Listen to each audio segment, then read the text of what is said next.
अगर हमार शादी केहू और से हो जाई तो तू का करबा? तोरा साथे हम दहेज में चलम ना तो अपन नौकर बना के ले चली हो। तहार दुख हमरा से देखल ना जाई। हट पगला, ऐसा थोड़ी होला।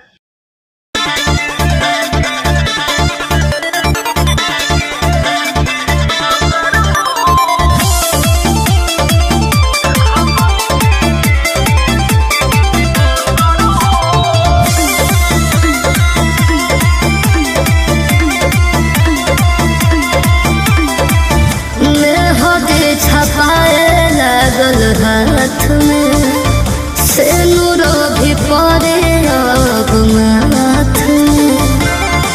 हे जान सुना हो मैं होते छपाए लागल हाथ में से नूरो भी पड़े अब माथ में। खुश